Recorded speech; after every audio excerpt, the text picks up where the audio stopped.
Welcome to the Female VC Lab podcast. Bahiyah, Yasmeen. in one line, let me have your name, your title, and the name of your fund. I am Bahiyah Yasmeen Robinson, founding partner of Include Venture Partners and founder and CEO of VC Include. Wonderful. Thank you so much for joining us today. What inspired you to become a venture capitalist or an investor? So I've been an investor for a number of years, over 10 years. I actually started in impact investing. And Oh, wonderful. it's that word, that term has obviously evolved now. Now we talk more about ESG as an institutionalized, Right. version of what was impact, but definitely was part of that movement and that asset class in the earlier days, kind of when main proponents called GIN, or the Global Impact Investment Network, really started to drill into you can make two kinds of investments, positive or negative. Impact investing was designed and was brought up as a new asset class, really looking at how could we make capital or drive alpha as well as positive social change and impact. And I was a social entrepreneur. I was an entrepreneur, I should say, in high school. And I started my first business then with another entrepreneurial girlfriend. And we, by early first year or so of college, were importing textiles from Tanzania and really looking at supply chain, really cooperatives, making, Wow. cloths. And That's amazing. Went ham on that project. But there was nothing, this was right as digital. We weren't digital native, so Right. we were just starting to proliferate on the web and using digital technology to drive business. In the 2000s, once I got out of school, I had really decided, instead of going into, I wanted to become a diplomat or an ambassador. But once I started my first company, I really decided that entrepreneurship was the way. And I really didn't think about investment in that sense. I really thought about how do you drive social change? How do you develop networks for economic development more broadly? And again, from this more diplomatic perspective. Yeah. I started to realize over my career, I managed a lot of businesses, a couple high net worth individuals and artists in my 20s pretty successfully and pretty high level. And I realized that the missing component of being a value creator in a lot of cases, particularly with the increasingly digital environment, was access to capital. In some cases, sure, a loan, but in a lot of cases, from technology perspective, investment in a idea that you potentially scale. And my dad, who was an orphan, born Black man at Harlem Hospital in 1938, figured out how to become a scientist and technologist. He graduated. He was one of the first Black men to get a PhD in physics at Stanford. And I was born at Stanford, but I didn't grow up in the Bay. I'm here in the Bay now. So again, this kind of weaving of business, science, tech.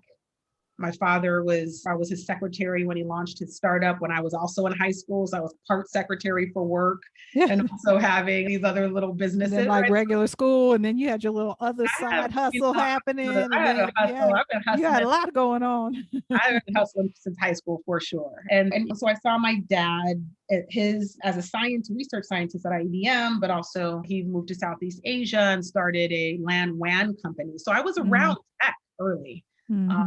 And really started coding in junior high and stuff, but again, didn't think about the investment piece. So all of that fast forward, building these businesses, managing businesses. And I'm still on the kind of social entrepreneur side until the financial crisis, actually. Yes. And 2008 happened, and I had been a good girl working at the Council on Foreign Relations, thinking about, I had just left there to start another company, but I hadn't gotten quite off the ground. I had good clients at the time, but once the crash happened, no more clients. With some savings, but just figuring out the next thing. And gratefully, I was working in Brazil, I was working in the US, I was, again, doing a lot and working with entrepreneurs. And I lucked up and started focusing on Africa.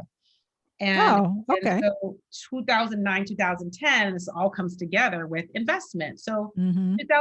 2009, 10, the shift from social entrepreneurship to investing in into companies, into small and medium-sized businesses started to Yes. really take on.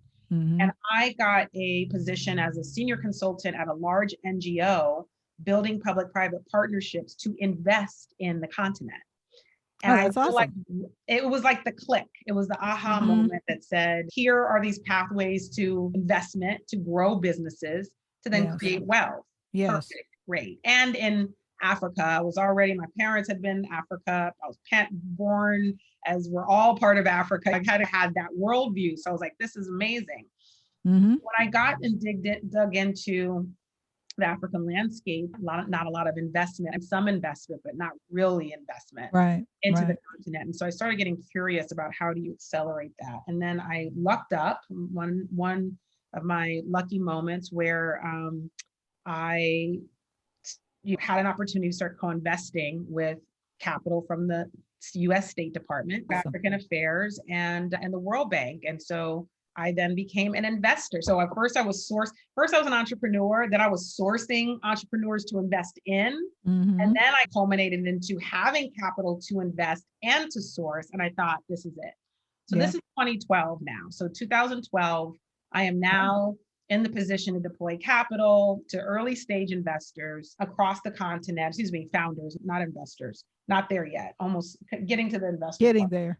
And so there were a number of aha moments around, again, understanding what type of businesses require investment, Yes. need investment, what type of financial support is needed to grow. Sometimes you can grow organically, sometimes you need that bump. So if it's, Yeah. capital intensive thing, a startup, then maybe you need some capital to start. The other thing though that I realize is investment requires an enabling environment. That's true. And what I mean by that is that Mm-hmm. if you don't have a network of investors to go to for money, a la many historically underrepresented groups, Yep. then there's very little chance of there's 0.006 for Black women, Right. opportunity to really get in front of other folks that have that type of capital to invest. And so I started to understand that at a very fundamental way. And so I really became not just an investor, but an ecosystem builder, because I wanted to figure out how do you create, That's critical. and enabling environments, investor environments to Mm-hmm. invest in these historically underrepresented groups. So did that for a few years, built the ecosystem, first tech conferences, in partnership with a number of blue chip tech companies and foundations, et cetera, and public and private companies and corporations, and then really turned back to the US. In 2015, I came back to New York. I wasn't planning on staying, but I saw something that really was disturbing to me. I saw that I left in 2010 after the crash. I came back to New York in 2015, and the city looked much differently. Mm-hmm. Bloomberg at the time had really done a great job in creating this new kind of technology hub in New York that wasn't there in 2008, 9, 10. Right. Right. Yeah. But what I saw was pattern matching to Silicon Valley, which was, Mm-hmm. well-heeled, capitalized white guys, God bless them, that were doing their thing, making Yeah. a whole bunch of money, and no women to be seen. I mean, a handful, but none. And Just like the other percentages. exactly. Like you said We earlier. didn't know until around that time. It was actually 2%, 2% of Yes. women who received venture capital. But I knew that because I've been in the space. And then where the Latinas and the Black women and the Asian, was so small, minuscule, less than 2%, less than 1%, less than 0.5%. And so that data started coming out just around that 2016, 17. The other number that came out that really drove me in deeper into the investment world was that 1.3% of asset managers, right, which include capitalists Mm-hmm. and impact and all these other Yep. asset classes, Mm-hmm. 1.3% of those were actually women and people of color. Right. 1.3%. So I was like, That's what I'm not a science expert. I'm not a physicist, but that actually does correlate. it's a correlation. I can figure that. But 1.2, 1 plus what? It equals what? Yes, exactly. And so, And then and thus this, and thus this, and and then that's this. If okay. this, then That's that. why it makes sense. 1.3%, then less than one. Got it. And so that really was like, it seared in my, that's 2016. For 2 years, I thought, I was asked to join a How do fund. you close that gap? Yeah, first of all, it was like, I need to be an asset manager. That was the kind of the first thing. And I said, that's cool, but how do you scale it? Because I realized by 2017, my real why. That's a good question.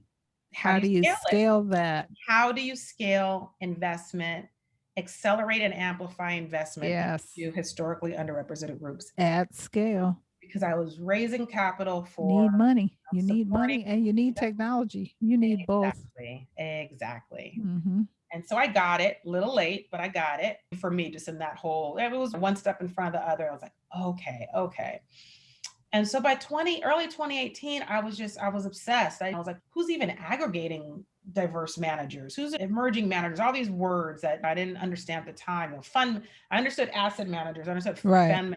I hadn't quite gotten to, oh, you're talking about emerging managers. Well, where does that come from? Well, that comes from the pension plans. The pension plans had these emerging manager programs trying to invest in more underrepresented funds. And there were waves of that history, and Syncom, which was the first Black run successful VC, and just really learning a lot of the history and the trials and tribulations, how the crash, the dot-com crash crashed a few of the early funds that were by diverse managers and Black and brown, and how that kind of soured. I mean, it was just really, it's really a fascinating history. I think a couple colleagues of mine are really digging into that story, but it's one that absolutely needs to be told. But I 100% agree, because I think if we understand the historical perspective of why it is, we can then evolve that and go, okay, lesson learned, we can do something a little bit different.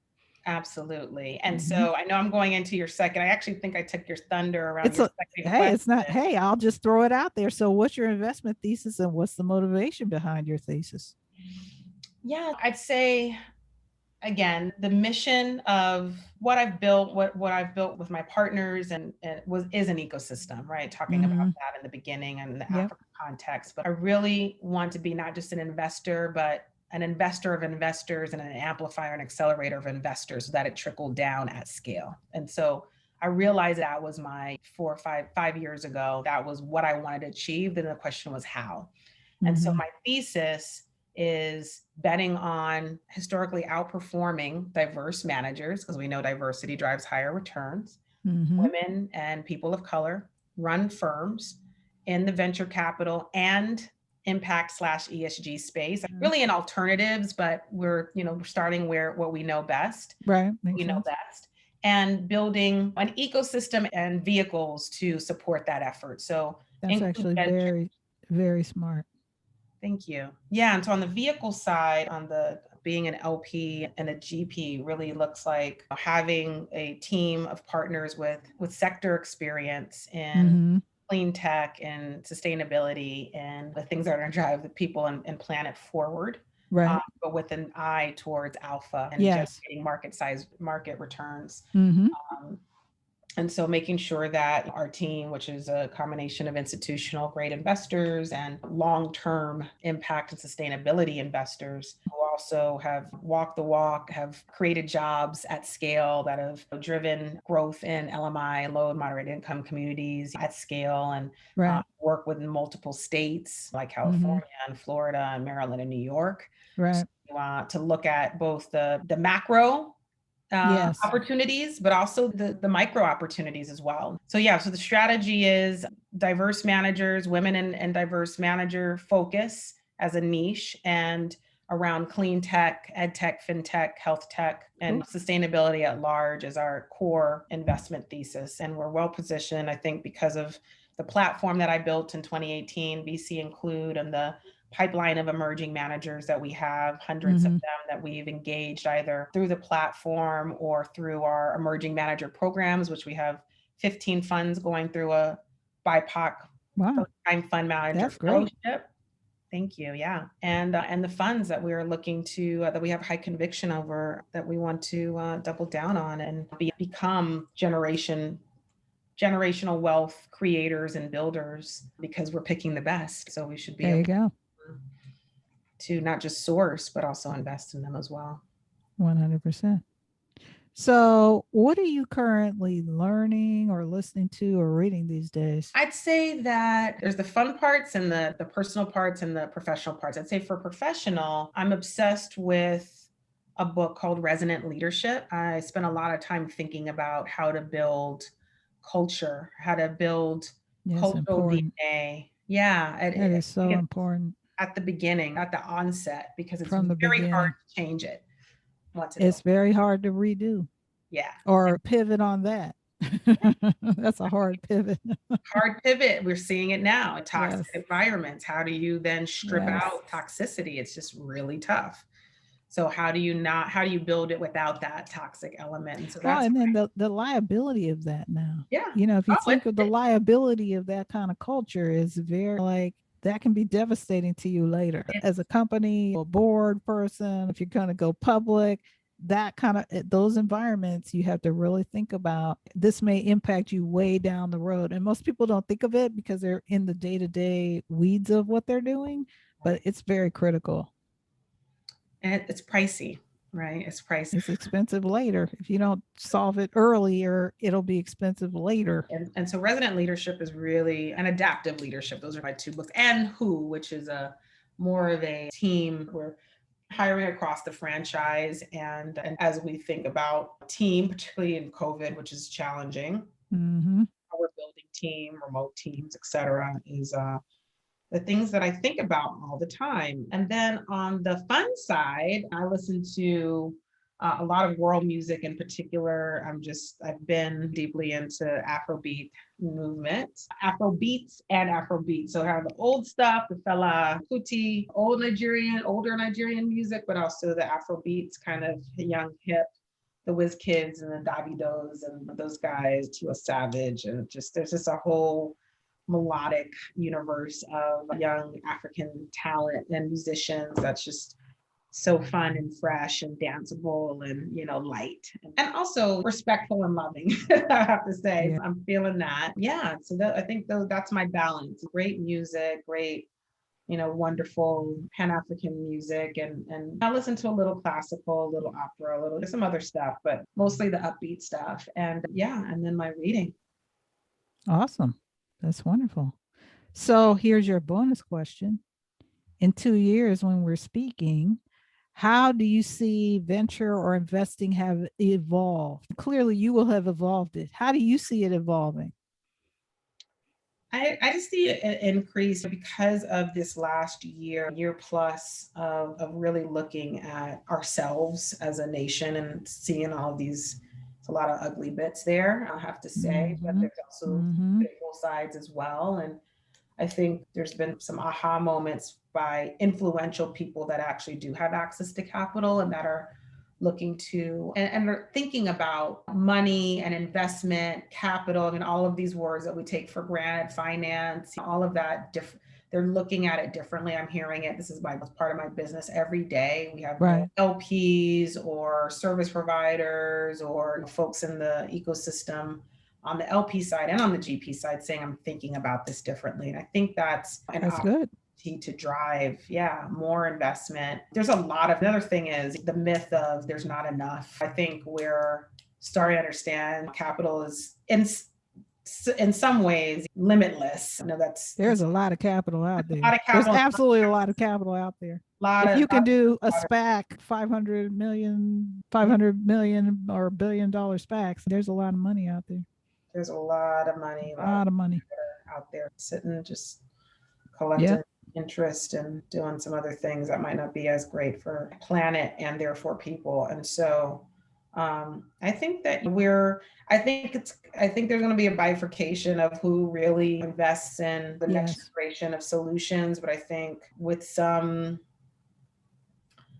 tailwind, some headwind, I should say, and with an ecosystem that's of support, similar to the groundwork that partnerships laid for investment across the continent. Now we're seeing these big acquisitions and big investments, which I'm really proud of being one of the many that really doubled down on angel investing and building these conferences and networks and tech hubs and labs and all those things that we've done over the years.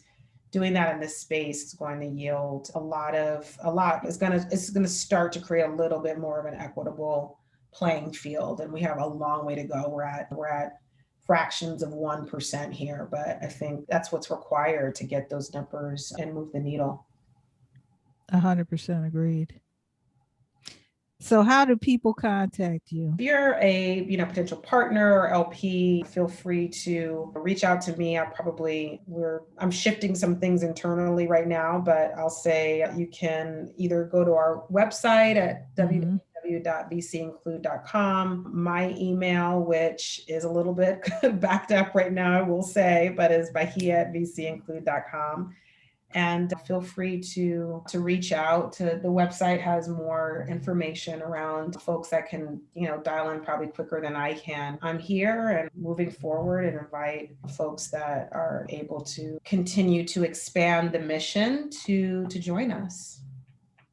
Wonderful. Thank you so much, Bahiyah Yasmeen Robinson. Correct. From VC Include, for being our guest on the Female VC Lab podcast. Thanks so much. It was so great. Thank you.